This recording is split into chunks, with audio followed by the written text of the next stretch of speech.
The recruitment. Admiral Zexthor stood before the Galactic Defense Council, his crystalline appendages dimming with exhaustion.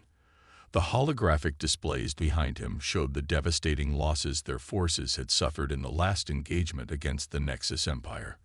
15 worlds lost in just 3 solar cycles. Their most advanced weapons and tactical AIs had failed to even slow down the enemy's advance. Distinguished council members, he began, his translator working to convey the gravity in his harmonic voice. We found something unexpected. A species that might give us a fighting chance. The council chamber erupted in murmurs as he projected images of a small blue planet in an unremarkable spiral arm.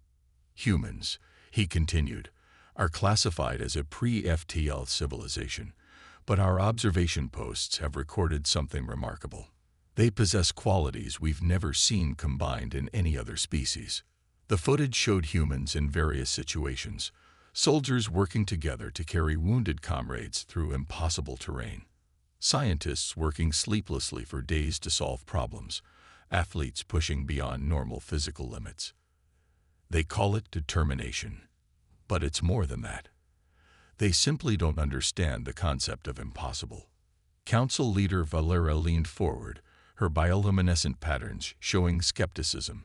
Pre-FTL species are forbidden from recruitment, Admiral.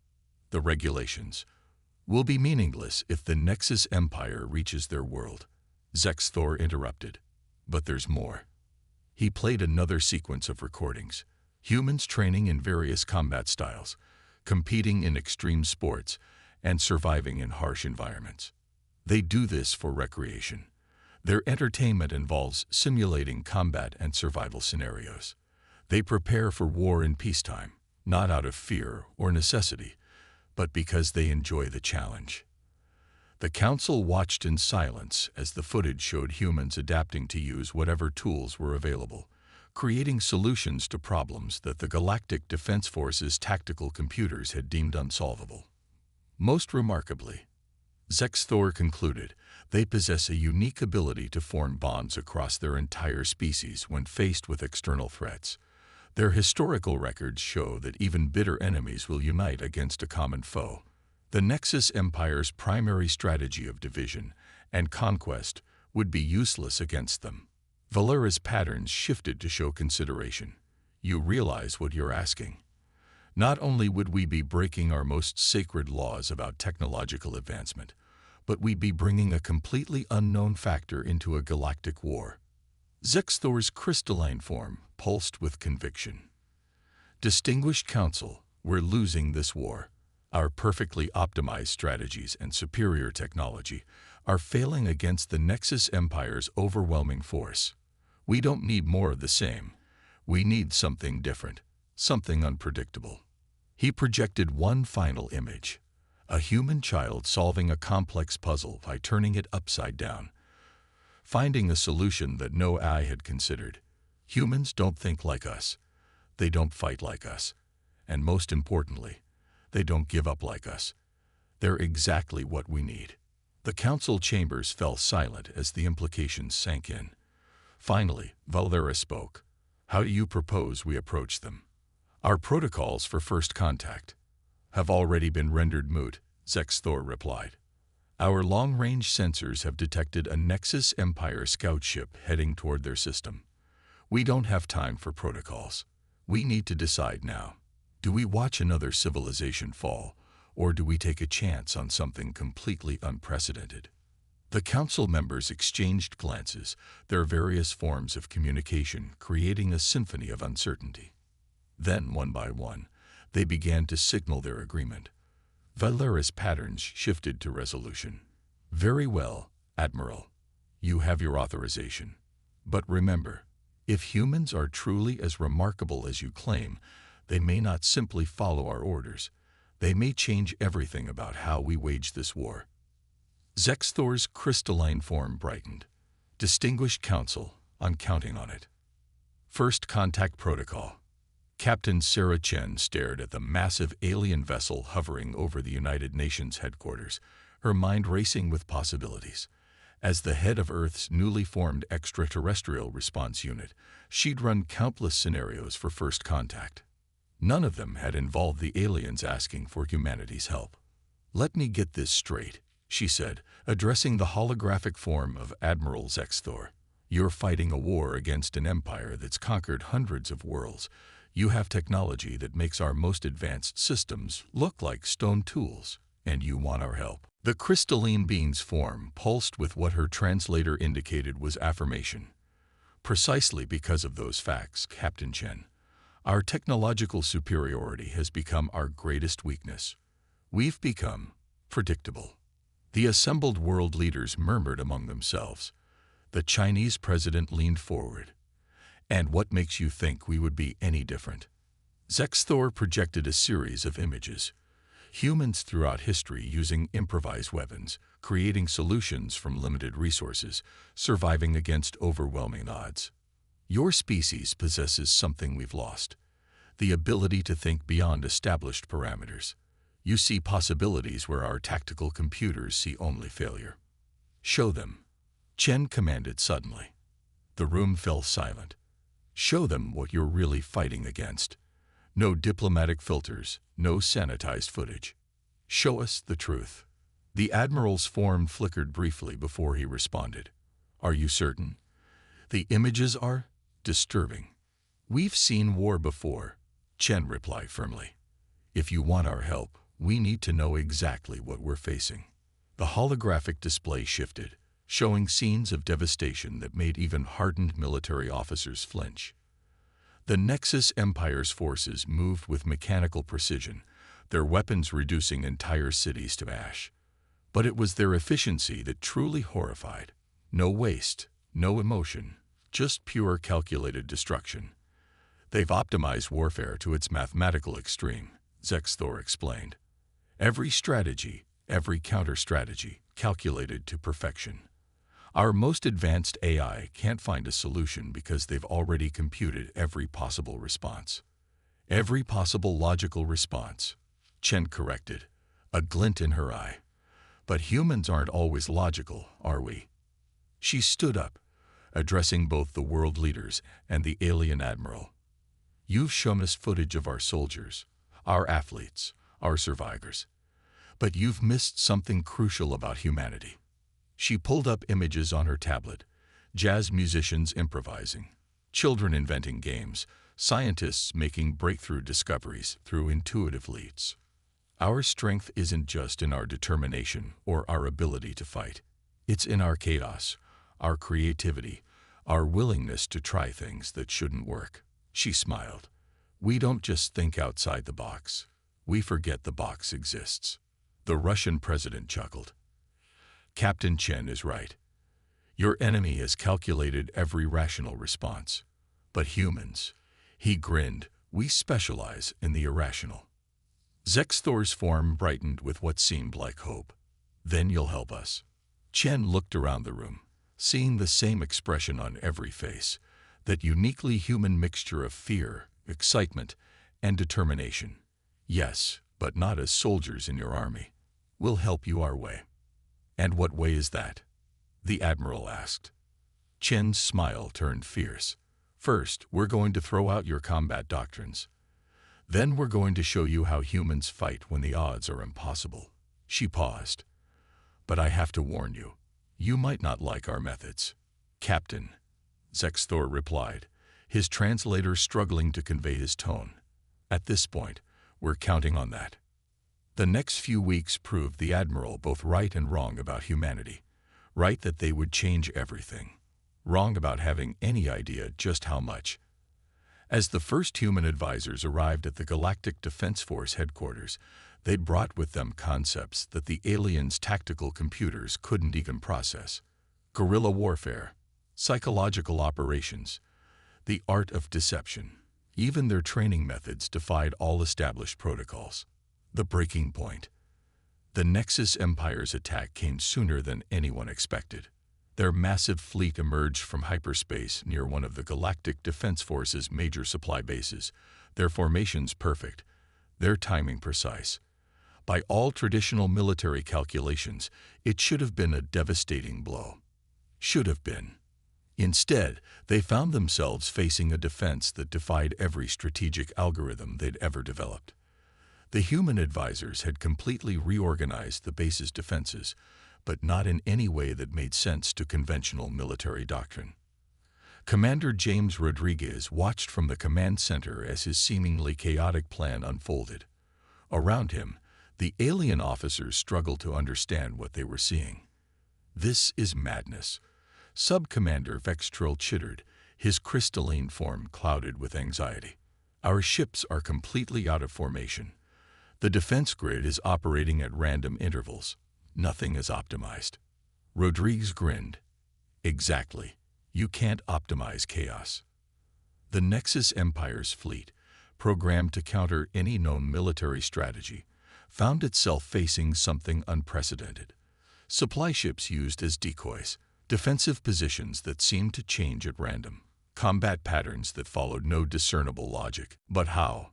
Vextril demanded, watching as another enemy squadron fell into a trap that shouldn't have worked. Their tactical computers should have predicted.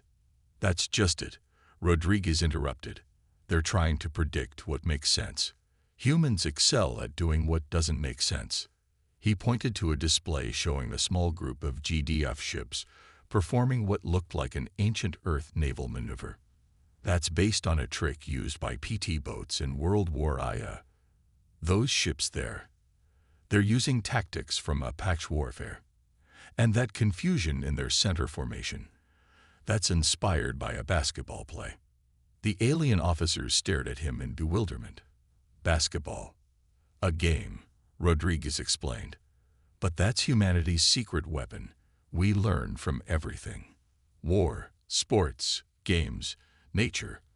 We take inspiration from anywhere and everywhere." A lieutenant rushed in with urgent news. The Nexus Empire's fleet was withdrawing, their perfect formations broken, their calculated strategies in shambles. For the first time in the war, they had failed to take their objective. But Rodriguez wasn't celebrating.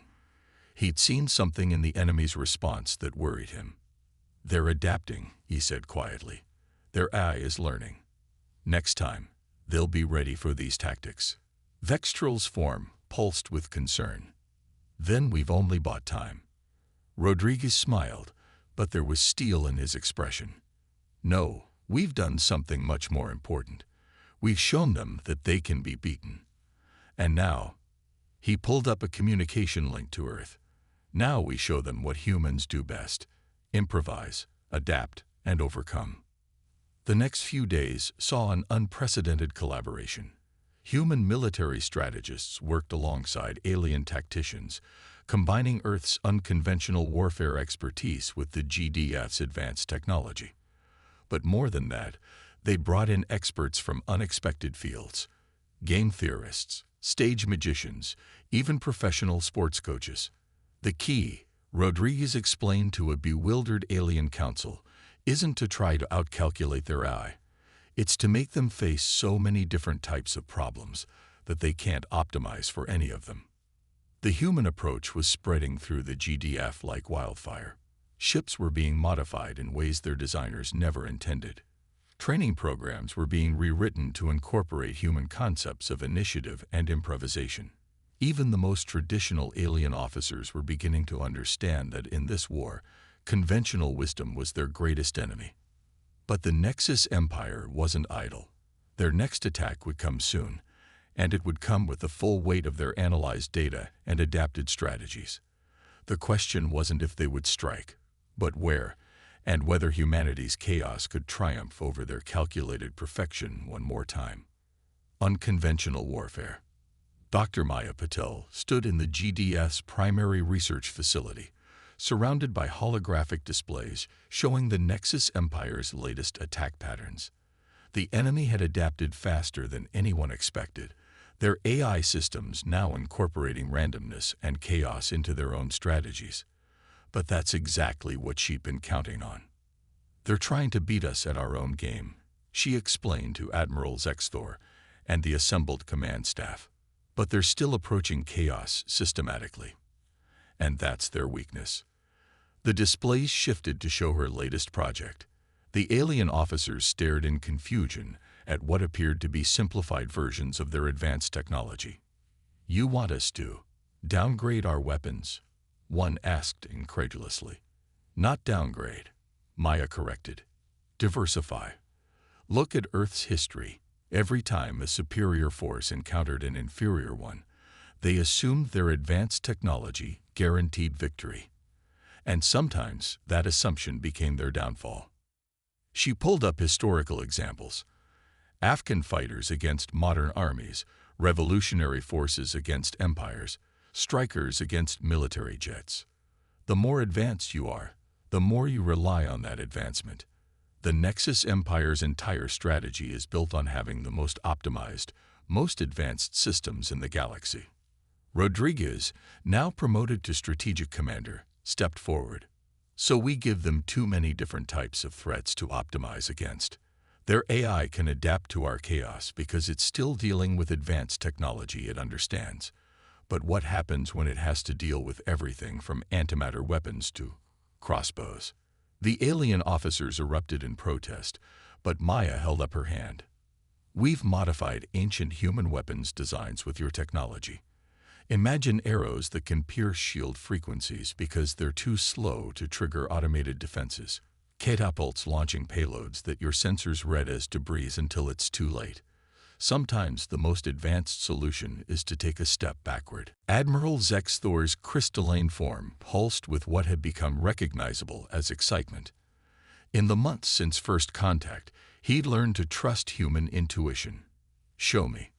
The next display showed hybrid weapons that combined ancient human designs with alien technology. Railguns built with deliberate imperfections that made their shots unpredictable. Electronic warfare systems that used principles from stage magic to misdirect enemy targeting. Combat doctrines that mixed Stone Age tactics with Space Age technology. But the real key, Maya continued, isn't the weapons. It's this. She brought up a new simulation showing small autonomous units operating independently. "We need to decentralize. Stop trying to coordinate everything perfectly. Give each unit the freedom to improvise, to try crazy ideas. Some will fail spectacularly, and some will succeed in ways we never imagined." Rodriguez finished. "The Nexus Empire's AI can predict and counter any strategy it can analyze, so we give it too many different types of problems to solve simultaneously." The plan was audacious.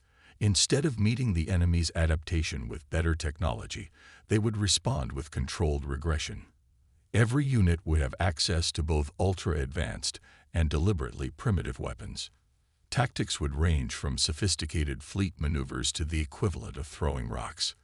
"This is beyond unconventional," Admiral Zexthor said finally. "It borders on insanity." "Exactly," Maya smiled. "That's humanity's gift to the galaxy.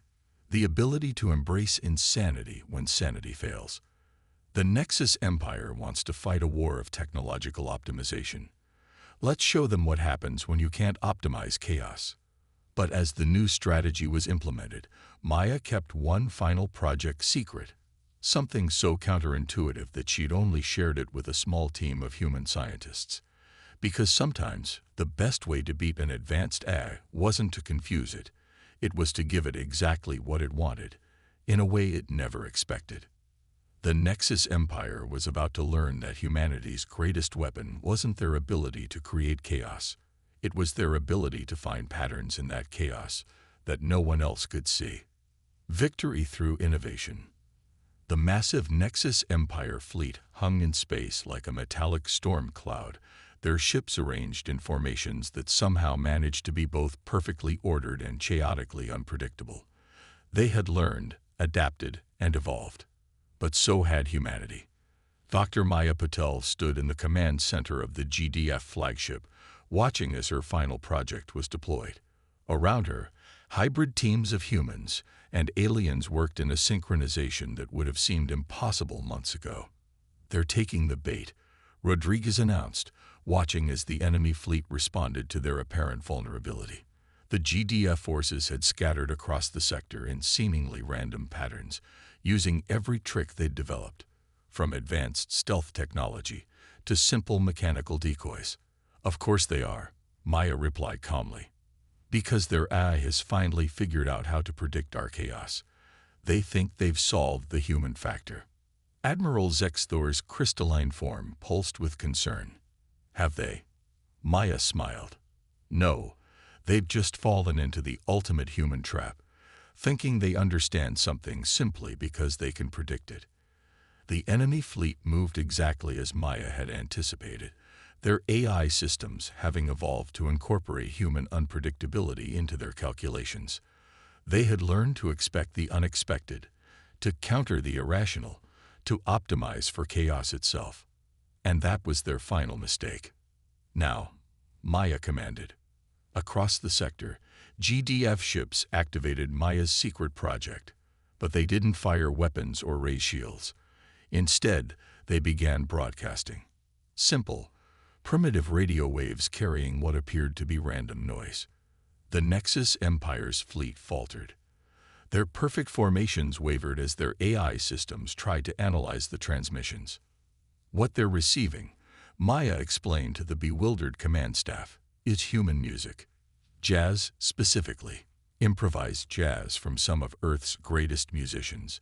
But encoded in the transmission is something else, a computer virus unlike anything ever created. She gestured to the displays, showing the enemy fleet's increasingly erratic behavior. Their AI systems are trying to analyze the music, to find the patterns, to understand the logic behind human musical improvisation. But you can't quantify jazz. You can't reduce it to pure mathematics.